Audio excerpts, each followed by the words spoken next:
Welcome into this Wednesday edition of the Oxford Exxon Podcast. Chase Parham, Neal, McCready, Clark Ford studio this afternoon, just after 1 o'clock here with you today. We feels a little like Groundhog Day. We're going to talk some more cancellations, some more what happens if, without a lot of answers, a lot of hypotheticals, and what we know at this point as the SEC schedule for the week is being just absolutely annihilated by COVID protocols right now. So we'll get into that as the show goes on. Lane Kiffin gave a pretty optimistic view about Ole Miss's COVID situation today, at least relative to everyone else. He had some interesting things to say. I've made a file. We can listen to it in a minute. I think if you read between the lines, frankly, I don't think it requires a lot of reading comprehension skills. He took a few shots at a couple of programs today, one in particular. And he's not alone. You want to play it on the show? Yeah, I've got it. We can play it in a minute. He's not alone. He's not the only person that I am told is quite frustrated with that program. In fact, there are a lot of people quite frustrated with some people in Baton Rouge. Oh, really? LSU. Yeah. Oh, yeah. Okay. Yeah. So we'll get into that here in a few minutes on a show brought to you every single day by the Oxford Exxon, Highway 6 West in Oxford. Get the Speed Pass Plus app. Use it, and I don't know why the notifications aren't working. They're supposed to be. If you hit the bell, YouTube's supposed to tell you, but I know they're not telling some people anyway. Speed Pass Plus out. Use it. It's a very efficient way to pay right there at the pump and get on with your day. You get some points. You get a lot of things there with that. You can also use it at any Blue Sky location throughout Mississippi. The lunch special, $5.69, two sides bread, 32-ounce drink there with the Oxford Exxon as well. So hopefully you're stopping in there on your way in and out of town, or just if you lived here. And you can head on down to Amory. Again, we're in the Clark Ford studio. We are. Clark Ford is in Amory, Mississippi, 662-257-1900. You can do what I'm going to do here in the next day or so, and that's call that number. In my case, it's to set up a service. In your case, it could be to get into a Clark Ford. All you got to do is ask Corey for a quote. He's going to send you one within 15 minutes in business hours, right to the bottom line. No hassle, no haggle. You get your quote, and the rest is completely up to you. You can shop it around, or you can do what I've done. What I recommend that you do, and that is hop into a Clark Ford today, 662-257-1900. Guest, join us on the Rafters Music and Food Hotline. Rafters Music and Food in Oxford, right there on the square in Oxford. Great food, great drink specials, all of those things. You can still get into Rafters, enjoy all the atmosphere that is there, be a great place to watch I guess the Masters that start tomorrow, golf, and then got a weekend of stuff, football, or at least some football, maybe, perhaps, possibly. The NFL appears to play. Ole Miss in South Carolina as of now, 6:30 on Saturday night. So if you can't get into Vaught-Hemingway, you could go watch it at Rafters, enjoy a great meal and some fun there on the square in Oxford. So as of right now, it's 1:09 again on Wednesday. I feel like that caveat is fairly important at the moment. Just keeping it real as we look at the games for the weekend, the SEC football schedule, and here's what we have as of the moment. So right now, Georgia, Missouri postponed. Vanderbilt, Kentucky is on as of right now. However, I was told a little while ago that they're in trouble. Also, that the league and the networks have been told, hey, you might have a problem here and have to fill it with something else. Just be aware. So potentially Vanderbilt has another issue. Kentucky, it would be their first lost game to this point should that follow through and happen. A&M and Tennessee has been postponed at this point. Auburn and Mississippi State has been postponed at this point. Alabama and LSU has been postponed at this point. And then the sole survivors right now at this moment, Arkansas and Florida and South Carolina and Ole Miss. Yeah, and I'm really interested to see what happens if Vandy, Kentucky get postponed because the SEC Network's going to need a game at 11 a.m.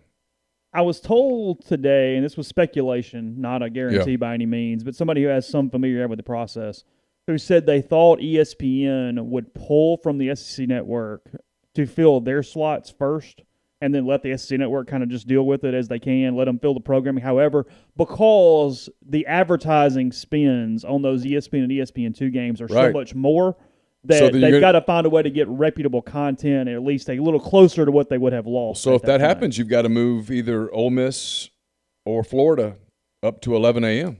That is correct, yes. Yeah.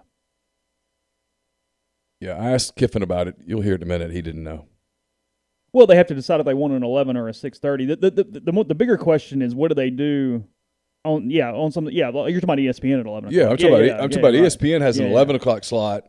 Yeah, ESPN has a 2:30 slot, and ESPN has a 6 o'clock slot. Yes. And as of right now, only one of those is Arkansas, Florida, which is scheduled for 6 o'clock Central, 7 Eastern. That's the only game that, as of right now, still being played. Yes. Yeah, the speculation would be that Ole Miss and South Carolina would get bumped to an ESPN or ESPN2 station if it came to it, and then tell the SEC network to do what they need to do. Versus, right? What I'm saying is, I understand what you mean. They would want to move if those are the only 2 games that get played. Yeah, they wouldn't want ESPN would not want to play those 2 games against one another on ESPN and ESPN2. Right. They're going to want to move one to either 2:30 or to 11 into the bigger channel. Period. Yeah, right. That's what I'm saying. Yeah.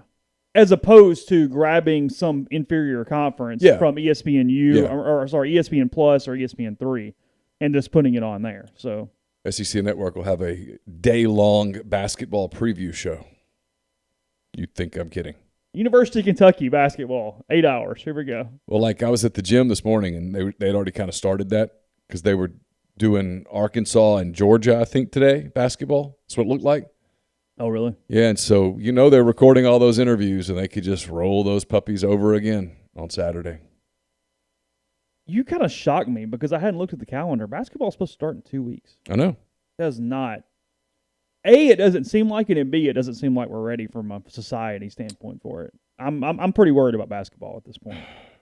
Look, if we're not going to chill out a little bit on this contact tracing, I don't see how they get seasons in.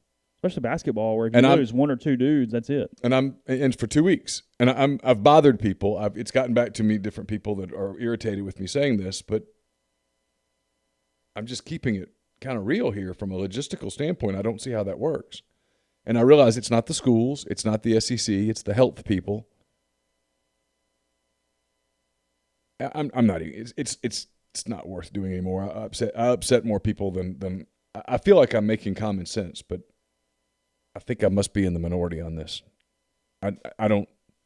I think it's my opinion that treating young people the way that we would treat 70-year-olds or 50-year-olds is a mistake. But, that's just me. Yeah, we're getting into the situation of the SEC. Frankly, even though their rules are more lax than other conferences, getting into the same deal where if this is the rule, then all it took was one type of week like this, one type of, outbreak's not even the right word, but just contact tracing at the wrong positions for the whole damn thing to get shut down. Well, I think that's what's frustrating right now is that an outbreak would be, okay, I get it. Mm-hmm. They don't have an outbreak. Missouri had one? One. Yeah, that's what I thought. One. Missouri's deal is this. They've had a couple of injuries on the offensive front. Yeah. They got suspensions. And he can't start the game. So he counts as out. Sure. Yeah. So there's 6 offensive linemen and you have to have 7 to play. That is literally why they're not playing their game against Georgia on Saturday. Yeah.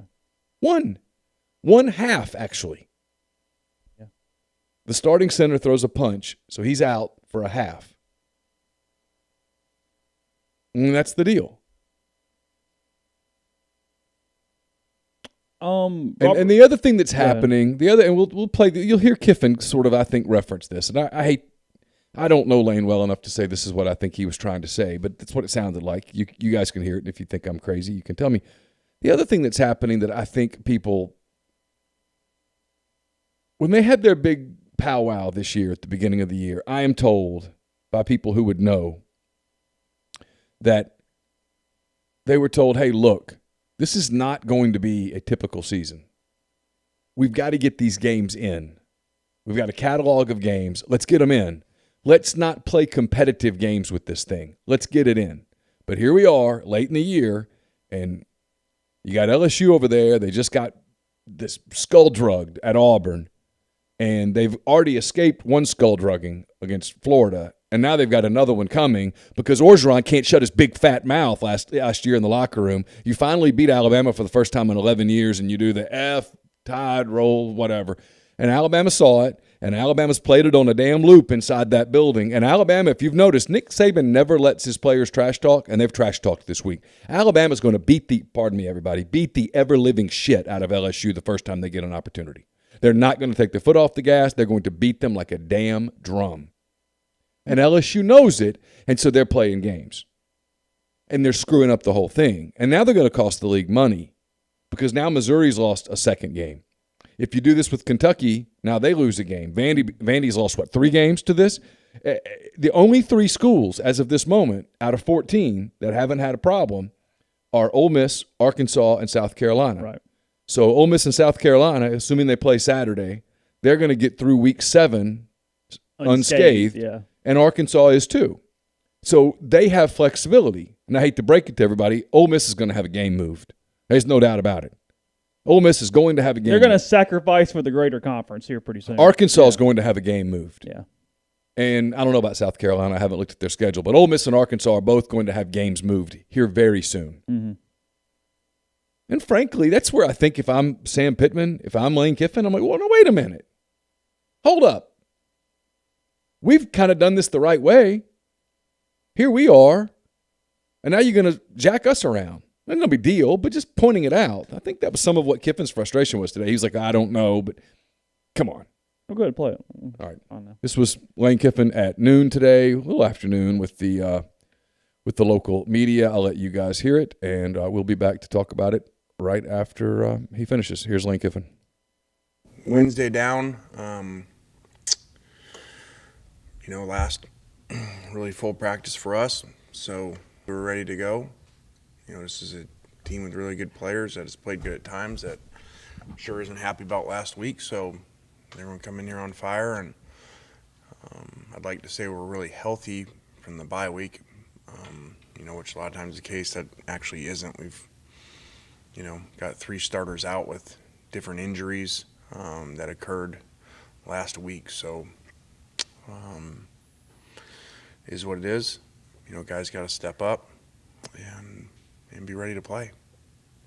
Neal starts off. Hey, Lane, obviously half the league or so is out this week with COVID stuff. I was just kind of going to ask for an update on y'all's situation. We have a couple. I think we have 3. So, that's probably not all bad compared to a lot of people. And somehow, we tested Monday and Tuesday, and somehow had no negatives, which is great because I was very concerned with everybody gone for the weekend, not being around. Are you surprised that around the league this has become such a problem this weekend in particular? given the fact that everybody had been testing for so long over the course of the year? Yeah, I haven't followed it that much. I just heard, but it's not like everybody had a bye or something like that. So I think the teams, were just playing. So I'm not really sure. This is probably more what maybe was expected to happen, and really hadn't that much, because kids probably did better than maybe we gave them credit for, in handling this. And I don't know the numbers too. It's later in the year, so I initially thought, it had to do with COVID with, a certain amount of players and positionally, but I guess it doesn't just have to do with COVID. So if guys are injured, that counts the same, I guess, which I didn't know that initially. I thought it was going to be, okay, hey, COVID, because everybody has injuries, throughout the year. But I guess that injuries are counting in those numbers, those, mandatory numbers that people can get out of playing. So, I don't know. Maybe some people don't want to play. Maybe their season's not going good. So, who knows? David, go ahead.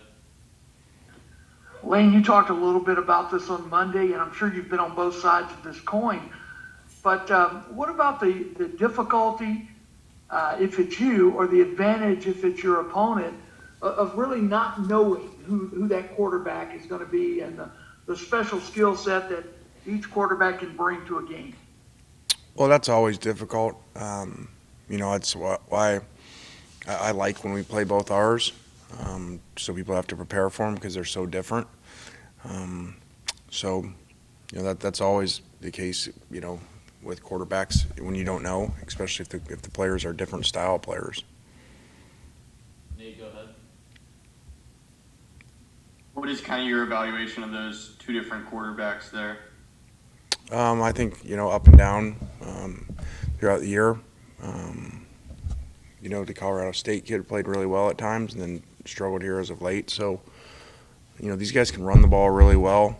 I remember watching the other side of the ball, watching them against, we were getting ready for Vanderbilt, and they did a great job running the ball that day. So, anytime a team can run the ball well, especially when we've not been good at stopping it, we're going to need to do that regardless of who's handing it off.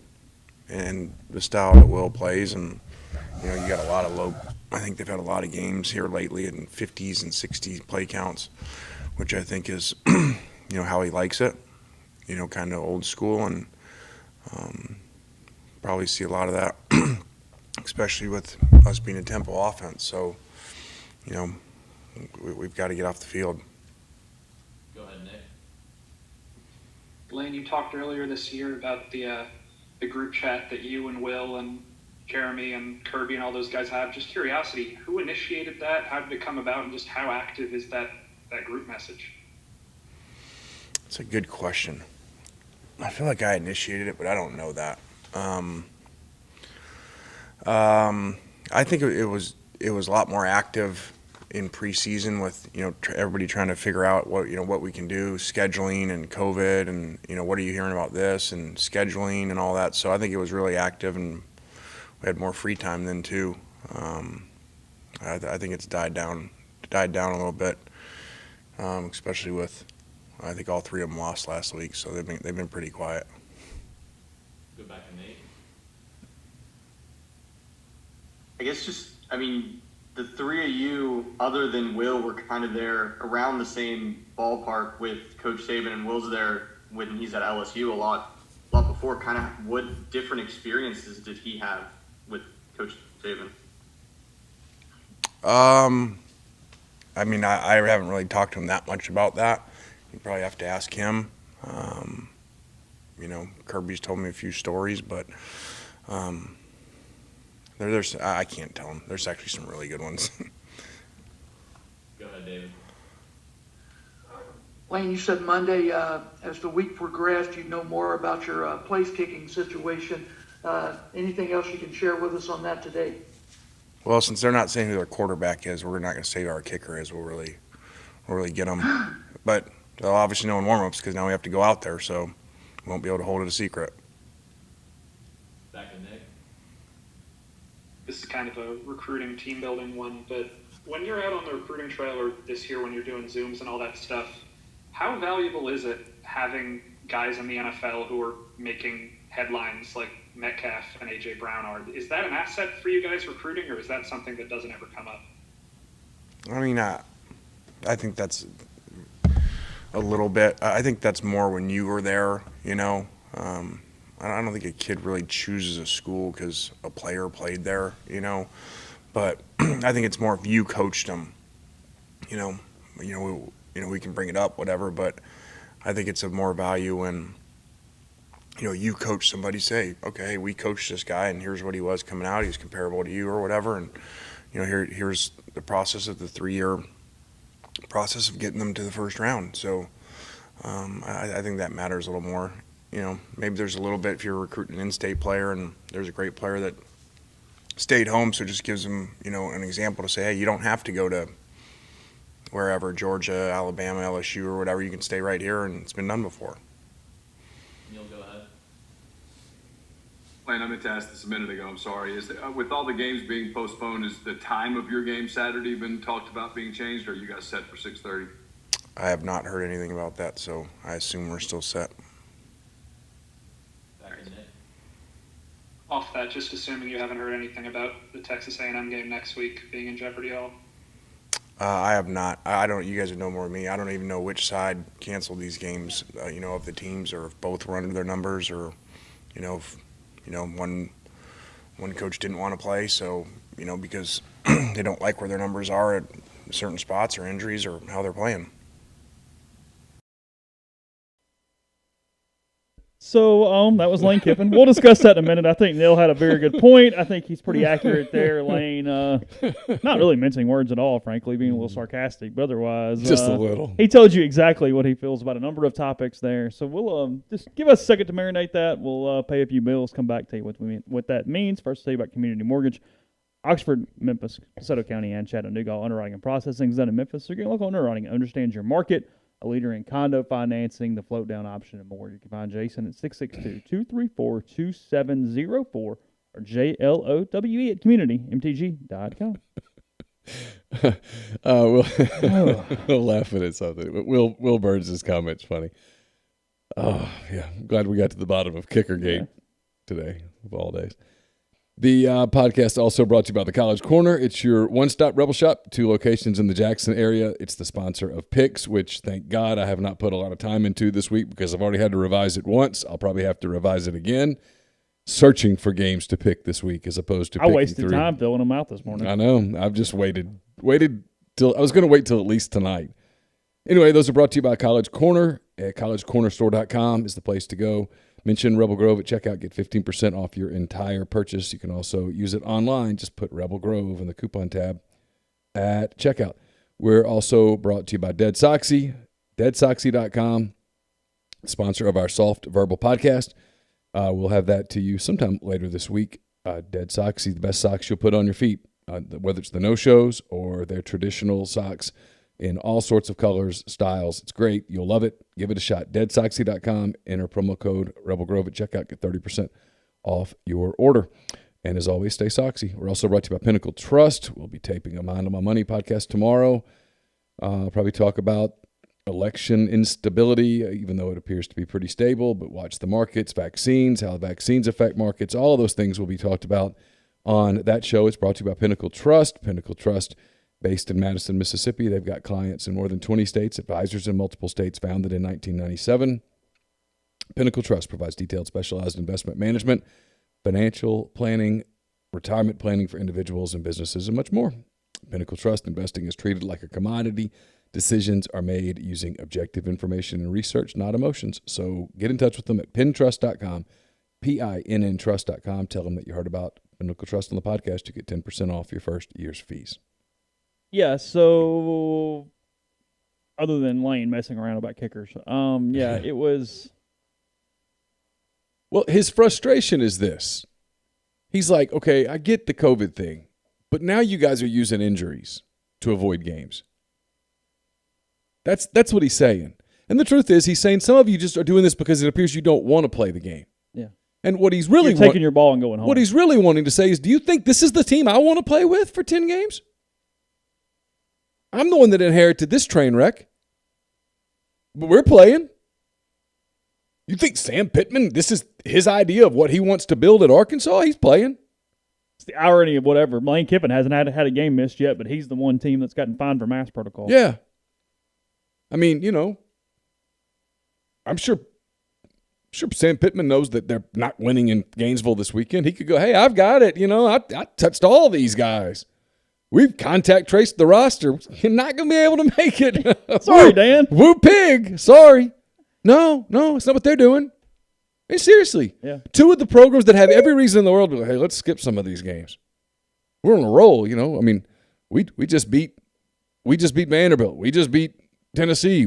It's all good. Let's take a week off. Yeah. Honeymoon period a little bit. Yeah. No, go ahead. Let's roll up the sleeves. Let's play. We'll move people around. Figure it out. We'll figure it out. Let's play. I mean, Lane's talked about it all year. He talked about his experiences at USC when they were so rostered, decimated through their probation. Said, hey, I've done this. Okay, we'll move some dudes. We'll do some stuff. It'll be all right. I mean, I think that's what he was saying today. I mean, I'm putting words in his mouth, and he might push back and go. It was, but I mean, I think if you were to really get down to what he's trying to say, it's like, of course you're going to get your ass kicked in Tuscaloosa Saturday or Baton Rouge, whatever. Alabama, you talked a bunch of trash when you beat them the first time. Here's a memo when you beat Alabama. Walk into the post game and go, wow, I'll tell you what, they're really good. We're fortunate to have won today. What a huge win for our program to beat the greatest coach in the history of the game. We're going to go have our soda pop and head back to wherever, and we're very fortunate. And just leave it at that. But no, Ed Orgeron had to talk about a passing of the torch last year. And he's got it coming. It was fun for the time, but the Bills going to come due. The Bills do. And now they're like, hey, can we get and they suck. Can we put down a minimum payment here and bump this thing 30 more days? And I think the league's going to say, no, you're going to play the damn game. We'll talk about it in a minute. I think the league is trying to put a schedule together. Sankey's very frustrated. I talked to people who heard him on the teleconference today and who said he's having a hard time keeping it completely composed right now. Some of this is avoidable. Some of it's not, but some of it is. A lot of it is. Texas A&M, I think, is the one team that there's a legitimate – they had, I think, 4. They obviously were on a plane together coming back. Got traced to a position. Yeah, it is what it is. It is what it is. Now, yesterday, I was told pretty emphatically by people, both here and in College Station, that game probably wasn't going to happen next weekend. I've heard something different today. That they can get back and you know what? Right. You might just have to play shorthanded. Yeah. Get over it. And that's what LSU's not doing. Every excuse in the world to take the ball and go home and avoid games. Yeah. Season's not going well, so hey, we're COVID injuries stuff. And they had this conversation. They had this conversation in August. This is not going to be a typical year. Deal with it. You're making a bunch of money. Put on your big boy pants and get on with it. We've seen a lot of pictures of Ed without his pants on, and apparently he can't find his big boy pants. He thought they were wadded up over in the corner of the room there with what's her name, and can't find them now. Remember her name? I don't either. She looked very happy. Oh, look, Ed can have a life. That's fine. No issues with Ed having a life. When she pulls out the cell phone, you got to say, Yeah. That cannot happen. This is not a great idea. But anyway, that's the deal.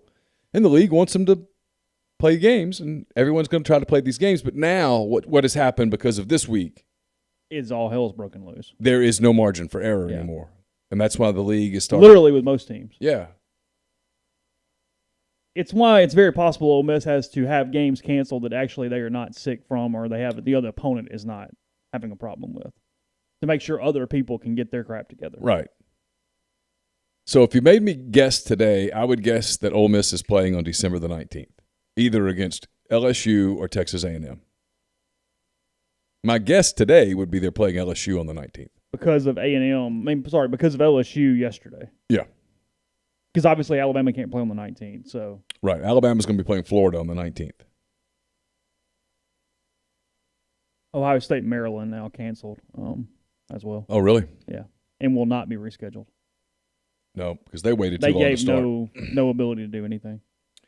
Maryland has paused all team-related activities. Well, they had to beat myocarditis. Yeah, they waited long enough to where they have literally no margin for error, nothing else they can do at all.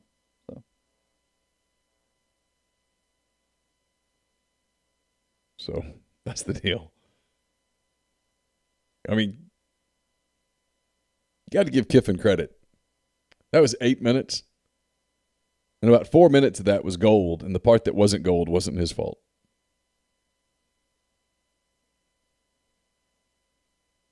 Well, like even the little bitty shots there, like the whole thing with Kirby, it's like, well, they all lost last week, so didn't say much. Quiet. Yeah. Like. And then he's like, I didn't really talk to Will about that. Talk to Kirby. There's some stories, but I can't tell them.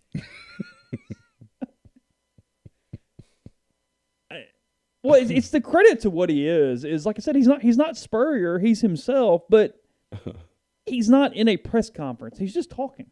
You know what I mean? Like there's not that. Oh, I have to really be this. No, you asked me a question. Let's talk about it. That's what he said. He said he would never do that again. He wasn't going to be somebody that he wasn't. He was going to be himself. And talk and that was mostly when to shut up and when not to shut up. Yeah. Well, we're pretty harmless as a beat. I mean, he knew he was going to get a COVID question today, so he had that queued up. I mean, the whole league's canceling. Hey, are you guys okay? I mean, yesterday was Ole Miss, South Carolina going to play? I'm like, I don't know. I mean, at this point, dropping like flies. At this point, I mean, flip a coin. I think so. Apparently, Ole Miss has a healthy kicking room. That's what's important. Yeah, I think it's Lan Gebhardt that's competing with Luke Logan, but I think. I think he's the other potential place kicker. I think Kel Nation was the guy who was in the kickoff battle. Didn't there used to be a senator from Missouri? That was Gebhardt, not Gebhardt. Yeah. Okay, never mind. Yeah. Gebhardt, Gebhart. Oh, okay, gotcha. To the best of my knowledge, at least. It was Gebhardt, wasn't it? Dick. Yeah, Richard Dick? Gebhardt? Yeah, isn't that right? He was from Missouri, right? Was he a Democrat or Republican? Dude, I don't know. I don't know. He was a senator for a long time. Was he? Who was the one who died and his wife became the senator? Wasn't that Missouri too? Was that McCaskill or something?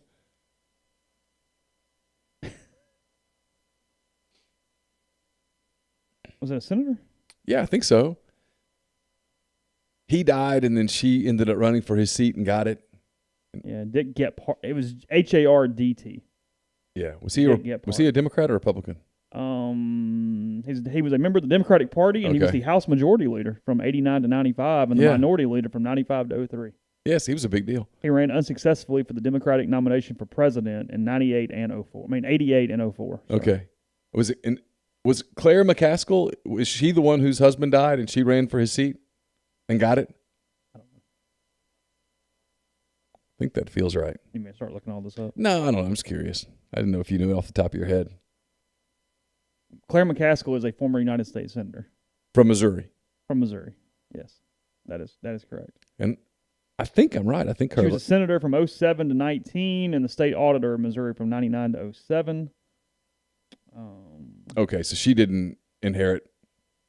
I mean, I'm looking. Okay. I don't know. Somebody, yeah, I don't know. Whatever, it doesn't matter. Yeah, she was preceded by Jim Talent and succeeded Josh Hawley in Missouri as a senator. Oh, so Hawley has her seat now. That's the way I'm interpreting this, yes. What do you think? Someone says it's Dingle was the rep who retired and his wife took his seat. Okay. Yeah, I don't know.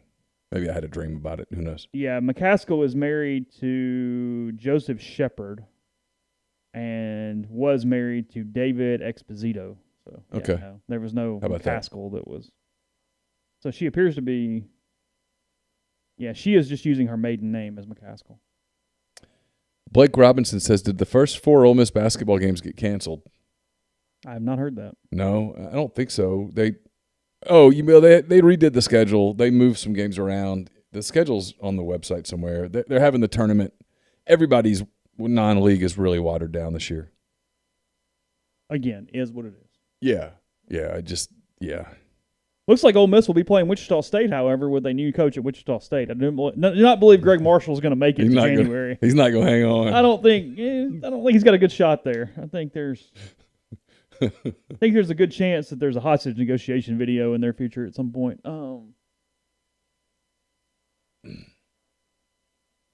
Goodness. I mean, good grief. Does he find another gig? Time heal all wounds there, or is that it? No, that's it. You can't badger the players like that. That's it. Not today. He's done. Okay. It's Carnahan. Robert Metzger says it. I'm talking about Carnahan. Okay.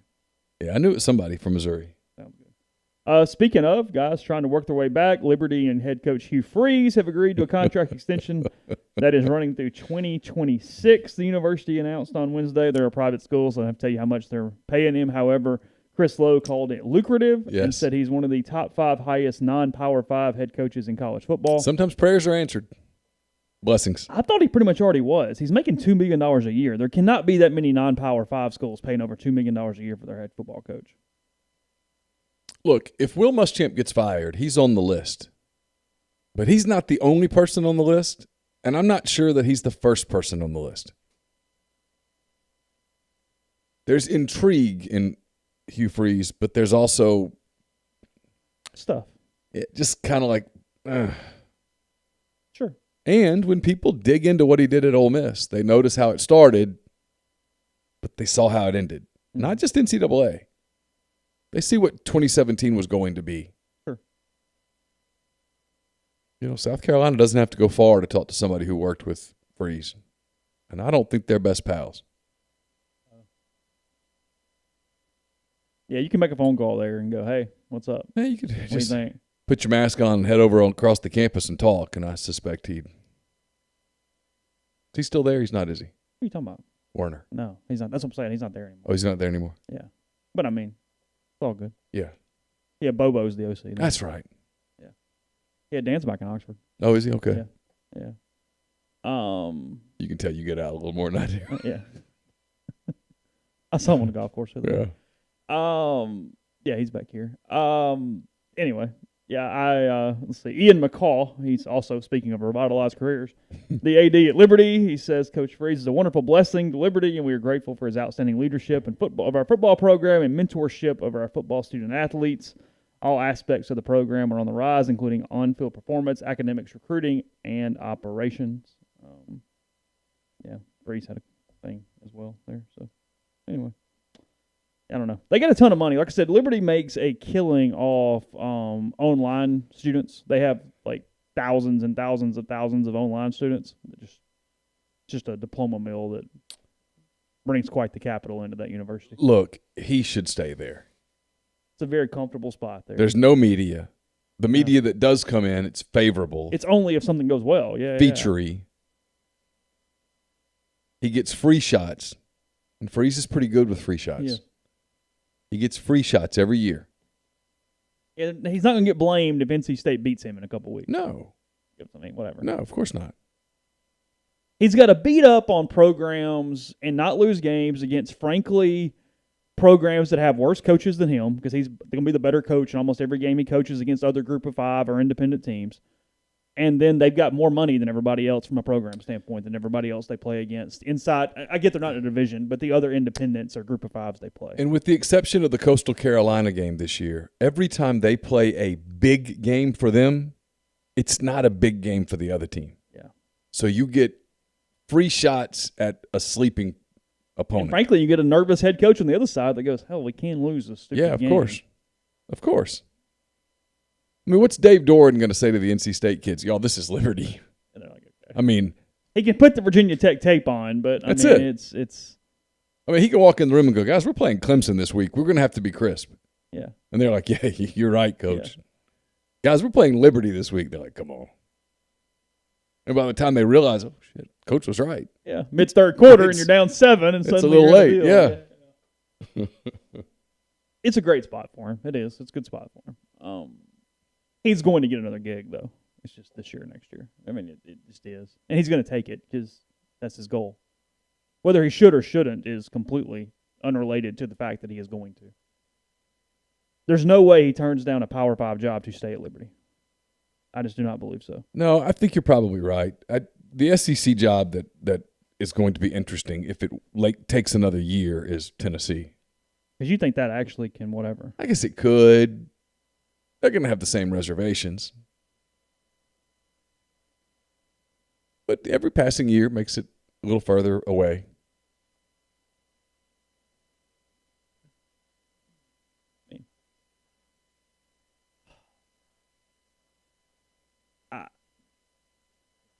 Whatever. That's enough on here today. Yeah, part of his other problem, too, that's a concern among Power 5 AD type people is, can he put the staff together? And would he be willing to let someone else help him put a staff together? A staff of people that might not be as indebted to him. Is he helped by Tom Allen's success at all? Does that play back on Freeze in any way? It doesn't hurt him. I mean, a tree helps, obviously, but yeah, but not really. Frankly, if you're South Carolina, who do you want to hire, Hugh Freeze or Tom Allen? I don't know who I'd hire. Tom. Watch the way his kids play. Oh, they're all in. 100%. Those locker room deals with him, that's authentic. Yeah. Like, whoa. Tom Allen's hard-nosed, but he's enthusiastic. Kids love him. He reminds me a little of Frank Martin. Yeah. There's a little Frank Martin there. Not quite as outwardly whatever in your face, but I mean, the kid gets the interception and Tom's not going to cuss like Frank, but Tom basically tackles him. It was a form tackle. It was hilarious. I mean, it was funny. And you can see the smile on the kid's face. I mean, they're all in. That's real. Suddenly they got a little rolling down the hill momentum, and yeah, I mean, Indiana's not bad. They're okay. No, they've got a shot. They're a better Arkansas got a little better, been there longer. Mm-hmm. And by God, you better show up and beat them because they're not going to beat themselves. Yeah. So if you're South Carolina, I mean, if I'm hiring somebody, And you leave Indiana for South Carolina. I guess, unless you're just super happy there. I'm from there. Does he have some ties back to Indiana? Seems like he might have some ties there. I'm not sure. I don't either. I'm not sure. I don't remember that much. Did you see where winning percentage does not necessarily matter in an SEC tiebreaker? I did not. Yeah, so I know the league was not thrilled with having to put a lot of that out today. why did they? Because of the 19 games. Yeah, let me find it. I had it up a second ago. Let's see. For example, the document reads, if the average number of conference games played in the 2020 season is 9.25, a team would be eligible to participate in the game or considered a tiebreaker that played 8 or more conference games, blah, blah, blah. So you actually could have, as long as at least some teams played 10 games, a team could be eligible for Atlanta with only 8 games played. That's what it is saying. Oh, okay. I'm trying to get that right in my head. It's talking about Alabama here. I'm reading it from AL.com, so keep that in mind. Should it lose one of its final 3 games scheduled and A&M win 4 straight, the advantage would still be with the Tide, regardless of winning percentage. Alabama's 52-24 head-to-head win over the Aggies would trump a better winning percentage if A&M finished 9-1, but Alabama finished 8-1. So they would stay with the head-to-head if there's 1 game difference that would create a winning percentage. Well, in fairness to Alabama, punishing them for somebody else's screw-up would be not wrong. their fault. Yeah. So 8-1 Alabama would get in over 9-1 Texas A&M. That is what I'm saying. All I'm saying is I want an LSU Alabama game this year, and I want one. I want one bad. You laying? Yeah. Whatever it is. Nice. Whatever. I mean, you have to get up into the 40s before I'd be like, Oh, really? Yeah. 38, you're good? All day. Based on some things that I've heard, yep. There will be no mercy. Oh, there's also a clause in here that if some crazy stuff happens, Sankey could just send people to Atlanta. That wouldn't be at all debated, would it? In the case of, quote, unanticipated extraordinary circumstances regarding eligibility for the championship game, Commissioner Greg Sankey has the power, quote, for taking any appropriate action deemed necessary in resolving the matter. That includes the ability to form a determining body or use an existing group of institutional representatives to break the tiebreakers. Yeah. Woo, boy. Well, he doesn't want that either, I assure you. No, he does. That's not what he has on his mind for the day. So that's interesting. I found that funny. Nonetheless, today wouldn't be the day to spill a cup of coffee on Greg passing down the stairway in Birmingham. He's probably a little tense today. He's not happy. Yeah. Podcast brought to you in part by Visit Oxford, visitoxfordms.com. That will be part of our pregame show that, as of now, looks like it's going to happen 4:30 on Saturday. Well, 4:30 as of right now. We'll see what time this stupid thing is. On Saturday for Ole Miss and South Carolina, we'll tell you that the double-decker bus will be in front of Visit Oxford on Friday from 3 to 4. Also, Tunes Around Town is Friday night, 5 to 7 for that. 4 different areas where you can walk around, hear different musical acts, and enjoy the Oxford Square. Luke Fisher will be in front of Oxford Creamery. Chance Moore, Breezeway by the Growler. Vinny C. by Visit Oxford. And then the Blues Doctors by Spring Street Cigars. They also have a double feature from the Oxford Film Festival at 7 o'clock at the Drive-In by Cannon Motors, doing Jurassic Park and Call Me Brother. The second one will begin 15 minutes after the first. And then also on Saturday, 12 to 5, Oxford Treehouse Gallery pop-up at Oxford Square North upstairs, basically where the old OU Oxford University Club used to be. So again, visit oxfordms.com. Also brought to you by John Edwards, Regency Travel Incorporated in Memphis. If you're thinking about a holiday trip, if you're thinking about something this summer, there is a lot of incentive for you out there. A lot of the airlines, the hotels, everybody desperately trying to get people to visit. And John knows where all those deals are. So give him a call, give him an email, just give him some parameters, give him some ideas, and give him a budget. That's it. Sit back, relax. He'll come up with options that you would not find on your own. 901-494-3387 or jedwards@regencytravel.net. First-time clients can save $50 off their first booked trip just by telling John you heard about Regency Travel on the podcast. We're also brought to you by Grenada Nissan. If you're in the market for a Nissan vehicle, that's the place to go. Grenada Nissan has a complete selection of new and previously owned Nissan vehicles, great lease deals as well. It's GrenadaNissanUSA.com. Also brought to you by Oxford University Bank, OUB, locally owned and operated right here in Oxford. When you deposit money at OUB, that money and the vast majority of the bank's profits go right back into the Oxford community. To learn more, go to Live Oxford, bankoxford.com, or call 662-234-6668. OUB is FDIC insured. My mailbag was up today. Yep. I lose track of the days. It's brought to you by Whitney McNutt of Tommy Morgan Incorporated Realtors, serving you for all your real estate needs in Oxford and Tupelo. Whitney sells condos, land, commercial, and residential family homes. You can reach her at 662-567-2573 or 662-842-3844.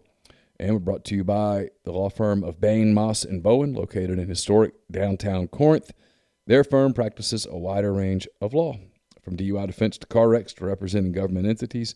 Bain, Moss, and Bowen is the only firm in Mississippi made up of a sitting state legislator, a former assistant district attorney, and a former circuit court judge. The experience is unmatched in that regard, and you can tap into it by visiting them at 618 East Waldron Street in Corinth, or by calling them at 662-287-1620.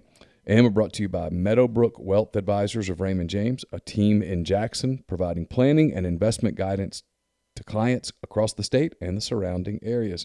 Financial advisors Bill Geary, Logan Phillips, Chris Carrero, and Ryan Geary are partners with a commitment to personalized service, so call them at 601-368-2215. See if they might be a good fit for your financial goals. Raymond James and Associates Incorporated, member New York Stock Exchange, SIPC. So, line on Ole Miss and South Carolina is still sitting on that very high range. You can get it as all the way up at 11.5 right now. On that Man, game, so. It starts getting high at that point. Yeah, Although I don't think things are going well there. Well, look, they split their quarterback reps into thirds for the week. Not even halves, thirds. And I get you're talking about way beyond that, but I'm just saying, I just don't think things are particularly happy there. Money line is still what gets me. You got to give 380 on Ole Miss to win 100. That's a dumb bet. I mean, you're better off laying the points. That makes no sense. For those that just jumped in the stream, no, the Ole Miss South Carolina game as of this moment is on for 6:30. But look, here's the deal. Chase talked about it a minute ago. If Vandy and Kentucky get postponed, and as of this moment, they have not. But somebody's got to play at 11, and it's either going to be Arkansas, Florida, or South Carolina, Ole Miss, is my guess. I could be wrong.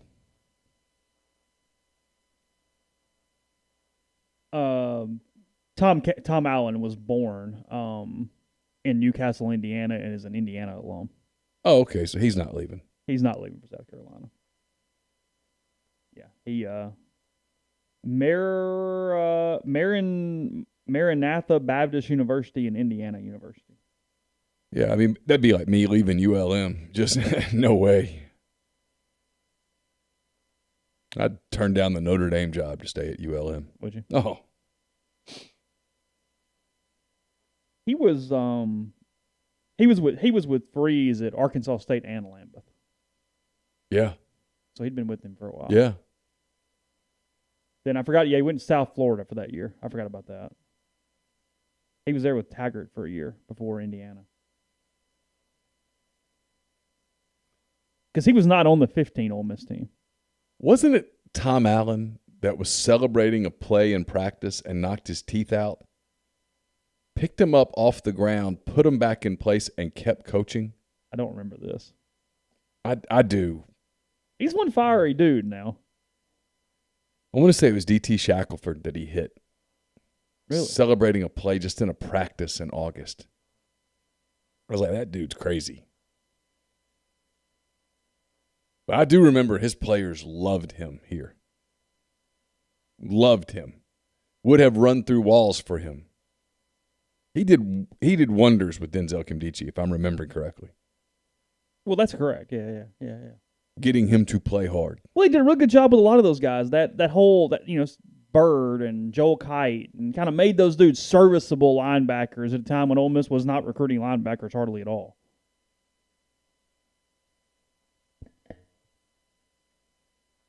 Yeah, I'm told that was correct on Yeah, I did not Allen. recall that, but I remember take your it. word for it. And I was like, boy, one of those deals where you kind of roll your tongue over your teeth over and over. Well, the two parts of your body where you're like, hey, I know how badly that probably hurts is big toe and teeth. Uh-huh. Even beyond the other one. I mean, like, if somebody told me, hey, I'm going to stub your big toe on purpose or I'm going to hit you in the teeth with something, like, the anticipation would be far worse than almost anything else. Have you ever stubbed your toe so bad that you just laid on the ground?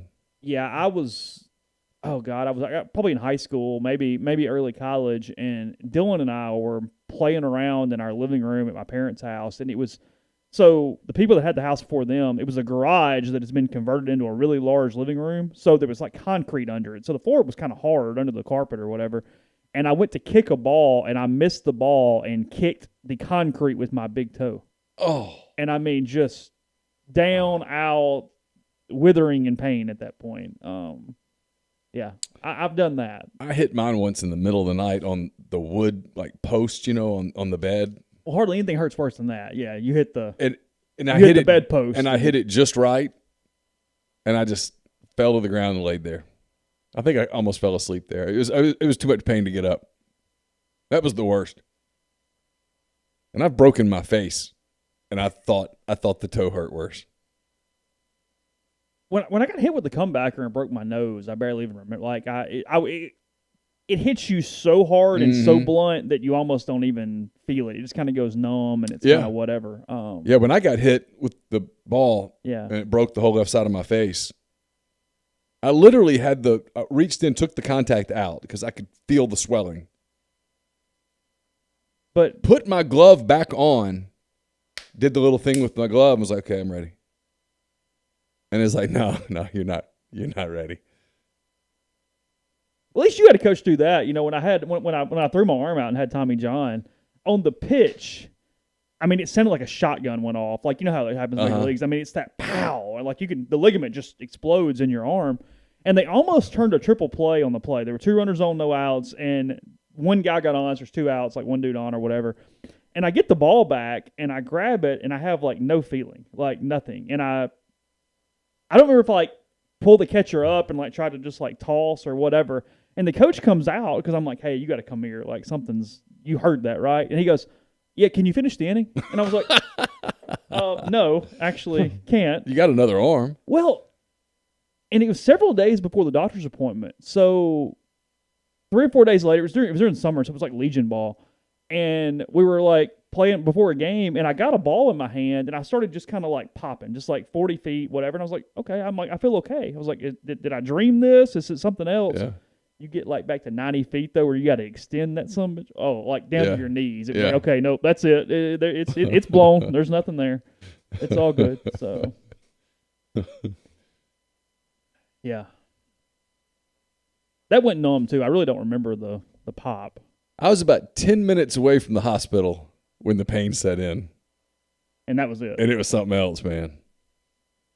I do remember because mine on the comebacker, it broke my nose. And I remember him telling me, like in the doctor's office, we can either put you to sleep and have surgery, or we can just put the forceps up there and move it over. I was like, no, you can put me to sleep. I'm not man enough to just let you put it up there and pull it back over. And Brian says losing a whole fingernail was the worst pain ever. Okay, that counts. That thing coming loose, okay. Yeah, that would hurt. Lost toenails. That's different, though. I think it's different, yeah. I really do. So. All I remember about that was that they were wheeling me back to x-rays and stuff, and the nurse said, car wreck? And I was like, really? Yeah. I was like, no. What I could mumble was like, Car wreck. Car wreck. It was bad. Yeah, anyway. Never know where you're going to go here on the big show. I don't know. It is what it is. It's fine. So who did the Thunder hire as coach? They hired what's this guy's name? Mark Daignault. He was the Daignault. Daignault. Daignault. Okay. Daignault. Daignault. Okay. He was with Billy Donovan at Florida, and then he went with him to Oklahoma City. He was the guy that coached the NBDL team, the Blue. Okay. And so he's been kind of part of their developmental staff. Okay. 35, young, The Thunder are very clearly about to go into complete rebuild with a very young team and start cashing in some of these picks. Okay. So you can see the direction they're headed. They just did this today. Yeah, Billy Donovan left, after the bubble. Yeah. And he's the coach of the Bulls now. I knew that. And so yeah. they hired Daignault today because I think they're getting ready to make some moves. Speaking of some LSU news, Miles Brennan unlikely to return this season. So looks like it is the other kid's name or it's his show that I can't remember his name right now. Finley. Yeah, that's right. What's his name? It is Finley, isn't it? Yeah, it's Finley, right? Yeah. It's initials that I always want to say it's AJ, but AJ plays for Ole Miss. Is it JR Finley? JR was what came to head, but I don't know. I'm not sure. McCaffrey out Sunday against the Bucks. There's a win for Tampa on Sunday. Or that is a positive for Tampa. I'm not saying they're going to win the game. Hell, I don't know, but nonetheless. Let's look at that real quick. We got a minute.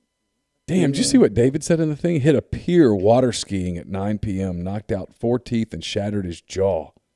Okay, Damn. That might be the new leader in the clubhouse. Ooh. That sucks. I mean, TJ Finley. TJ, that's right. Why do I thought JR? It had a J. I got in a it. J. It's good. 50%. NFL lines. We'll go through those real quick. We've got a few minutes. Not much else to talk about on this Wednesday. Even on Wednesday now, it feels like all the hay's in the barn. It's like, okay, I don't know. Well, They may not play a game. They might play a game. We'll see what happens. Indianapolis at Tennessee is your Thursday night game. That's not It's bad. a good Thursday game. It's not bad. Tennessee a 2-point favorite now over the Colts. So Tennessee by 2. That's Thursday night in Nashville. That is correct. 7:20 start on that one. So we'll have that one on. That's not a bad Well, game to have on. Sunday- We've had some dog games to have on in here. The Thursday games are much better than the Monday night games. The Yeah. Mondays are what are just. I mean, ESPN. That is the worst television contract in history. Yeah. The amount of money they're paying for Monday Night Football.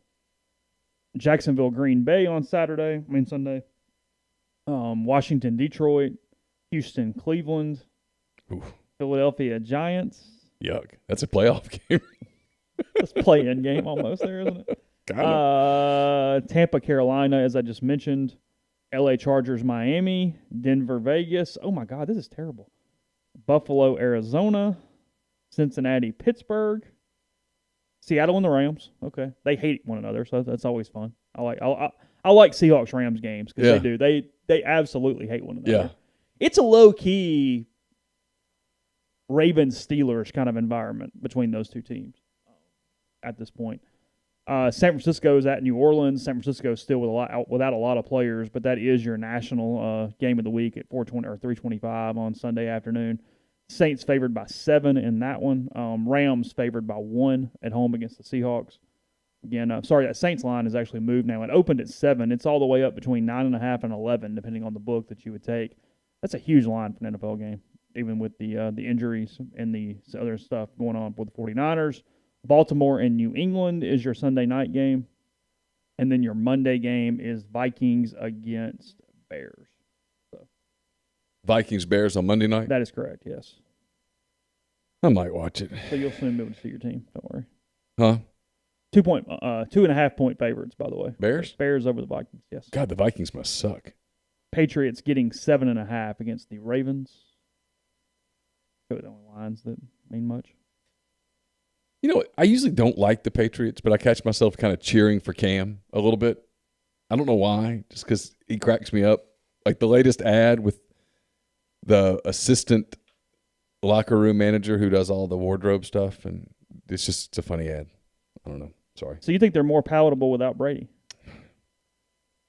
For whatever reason, I'd catch myself cheering for Newton. Okay. But it's Cam, not Patriots without Brady. Yeah. It'd be much easier to cheer for Newton if he was playing for, like, anyone. Arizona, the Raiders. There's a lot of nondescript teams that you went, okay, sure. Yeah. Sounds good. Cam Newton, the Colts, sure. All right, yeah. Sounds good. That'd be good. Yeah. But no, you're a Patriot. That would be an interesting juxtaposition, too, because his wardrobe is so out there. And, like, the Colt uniform is so not the most out there. basic thing in the world. Yeah, so it would be the juxtaposition of Cam pregame to Cam during the game to Cam postgame, yeah. which would actually be pretty funny. There's never been a division where I need someone other than the Patriots to win it, though. I'm so sick of the Patriots from a division standpoint that the Bills winning the division is making me happy. They're going to win. Yeah. I mean, they're 2 up on the Dolphins, actually. The Dolphins are in second place in that division. And they've won 2 in a row with Tua, so we'll see how that I tell you what, goes. Tua's little brother, Yeah. he ain't Playing bad. pretty good at Maryland, isn't he? Yeah. I mean, how'd that happen? Those moving expenses really paid off from Honolulu back in the day. I mean, that's turned into a pretty good deal for multiple programs at this point. Think about that quarterback room at times. Tua, Mac Jones, Talia, whatever his name is. And then I'm sure there's some other 16-star that was sitting in there that needed a dodge. I mean, that just wanted to play at Alabama. Which they love that new kid, too, the freshman. He's like a freak. Yeah. Bryce Young. Yeah. Spent the whole offseason saying he should be the guy. Grandson still around? I think he's still there. Okay. Somebody transferred to UAB or something. Oh, they did? I don't know. Was that Barrett Bryant's grandson? I don't know. I hate to go that far. Somebody did, I thought.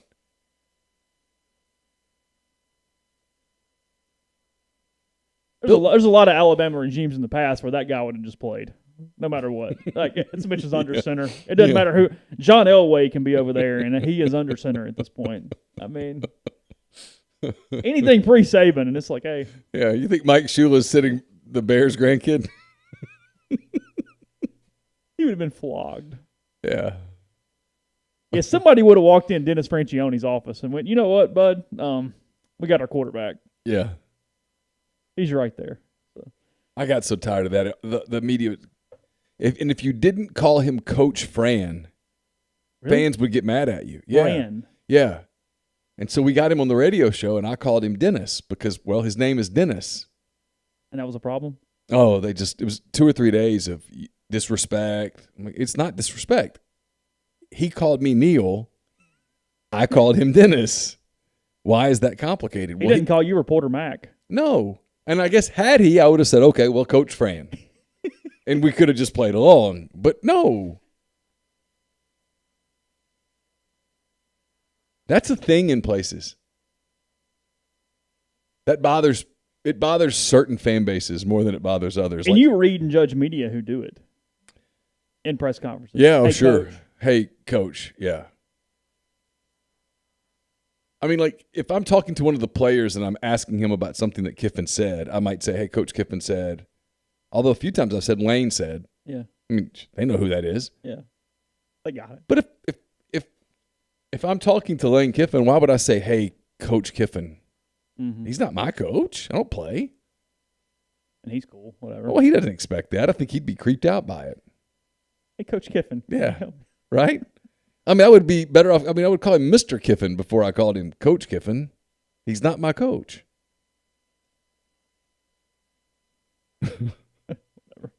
Podcast brought to you in part by G&M Pharmacy and Tyson Drugs. Tyson Drugs there in Holly Springs. G&M on South Lamar in Oxford. They deliver locally in the Oxford area. They have MedSync to fill your prescriptions same day every single month to take care of you. Make it easy. One trip, one delivery.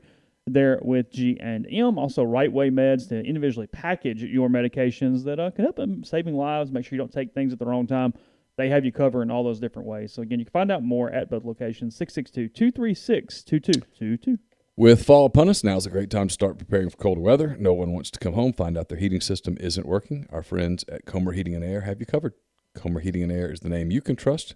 Brings more than 50 years of professional HVAC experience to Oxford, Tupelo, and the surrounding areas. Comer Heating and Air is offering a special fall preventative maintenance agreement to make sure your heating system is running in tip-top shape. Make sure to call Comer Heating and Air at 662-801-1777 for all your heating and cooling needs. It's hard to believe, but it's true. Christmas right around the corner. Holiday gifting always involves a last-minute scramble, but this year the folks over at Blue Delta Jeans are here to make sure it does not have to be that way for you. Simply visit their site at bluedeltajeans.com, visit the Oxford studio, or contact them at info@bluedeltajeans.com to purchase a gift card and give your loved ones the gift of custom Mississippi-made jeans for the holidays. Also, don't forget that Blue Delta would love to be a part of your holiday gifting at work, so no matter the number of people in your company, give Blue Delta a call to inquire about bringing Blue Delta jeans to your office for the best holiday gift there is. We're also brought to you by our friends at Heritage Properties, home to 3 communities in Oxford: Faulkner Flats, Cambridge Station, Lexington Point. All 3 are multi-family housing. They all offer on-site management and maintenance. They're pet-friendly, and they offer short-term leases. Lexington Point, less than a mile from campus, has spacious 1, 2, and 3-bedroom apartment homes with free cable and internet, covered parking, and much more. You can learn more at 662-234-4558. We'll have scoreboard business on Saturday as of now at 4:30. If the game changes, we'll move it up. Whatever. It's brought to you by The Rogue. The Rogue is your destination for fine men's clothing. Their stylist hand-select pieces from top designers, from work to lifestyle to nightlife. There's the perfect something for everyone. The Rogue has all the best items from Peter Millar, Martin Dingman, Jack Victor, Halsey, True Grit, and more. Visit them at 4450 I-55 North in Jackson or at therogue.com. You can also reach The Rogue at 601-362-6383. Let's see. Around a little bit. Not a ton left today. Someone was asking if Matt Corral was going to leave after this year. No. No. Royce Newman and I assume Kenny Yeboah. Yeah, they're both, obviously. Yeboah was in the Senior Bowl, too, by the way. Yeah. I don't know if we haven't said that on the podcast, but it's true. I'm trying to see if other cancellations around the country, but I have to think this ESPN article was already in the till and maybe done. ESPN leading their college football page today with how Dan Mullen channeled Steve Spurrier and brought the high-flying fun back to Florida. Dan's had a pretty bad couple personal weeks here for the feel-good, flowy feature story. Yeah. That feels Yeah. That feels like we've already done the interviews and we're going to go ahead with it even after the Missouri stuff and all the stuff the last couple of weeks. What'd you think of the Darth Vader costume after the fight? It's kind of silly, just right? Tone deaf. Yeah. It's the deal where I know you already had it planned and it was sitting there and he told some dude, "Hey, if we win, I'm doing this," and they won, and that's what he did. But come on, just put it away. Yeah. Given the situation that you were in. We mentioned it earlier. Today on the SEC teleconference, Sankey said, "I'm certainly shaken, but not deterred," was his quote. Then he goes on to say contact tracing has the potential to magnify even one positive test. Well, that is very much true. So, spoke of flexibility, again, as we've been talking about on the show all day. So they're going to move stuff around. However it needs to happen. There's going to be a full slate of games on on December 19th. What time's the SEC championship game? It's like at 3 in the afternoon? No, they moved it to a night game, I think. Did they? Yeah, I think it's a night game now. Because otherwise they're playing everything else earlier in the day and setting the stage. Otherwise, it was going to be, thanks for watching the SEC title game. Up next, Vanderbilt and Kentucky on the SEC Network. Enjoy. SEC doubleheader. Vandy and Kentucky leading into Ole Miss, for Alabama and Florida for the SEC title. Yeah, whatever. Oh, Jesus. So we'll see. We'll see where it goes as the week goes through. But this was the big test day. So if Lane got through today, okay. Ole Miss probably okay. Yeah, they're probably all right. Probably okay. Sounds like it. South Carolina doesn't appear to have problems. I haven't heard anything about South Carolina having issues. So that game, I think Vanderbilt, Kentucky is the one left on the schedule that we have to see about. I've heard nothing other than Pittman about Arkansas and Florida, and then Ole Miss and South Carolina. So no, as of this afternoon, Arkansas was all clean other than Pittman, which is weird. That is a little strange. Yeah, but no other coaches or anything. That was their fear. Mm-hmm. Well, yeah, because other coaches would have it. Sure. So looks like this might be peak. Hey, could you imagine this a year ago? So on Saturday, they go, okay, November the 14th? November the 14th. Last November 14th, they told you this. Okay, November 14th, 2020. That's Masters Saturday. College game day is going to be at Augusta. And Ole Miss, South Carolina is one of only 2 SEC games that weekend. It's crazy. What in you'd say no way. happened? Like what? Because you never really would have thought back in the day, hey, some teams will play some days and some weren't. You know what I mean? We never even really contemplated that with a season. We just contemplated, hey, will there be a season? Are they going to play through it? What are they going to do? Instead, it's going to be quite the thing. Also, a lot of rain in Augusta this week. The forecast is not very good. Oh, is Thursday, that right? Friday and Saturday. What's the forecast here? I hadn't even looked. Yeah, not sure. I'm looking.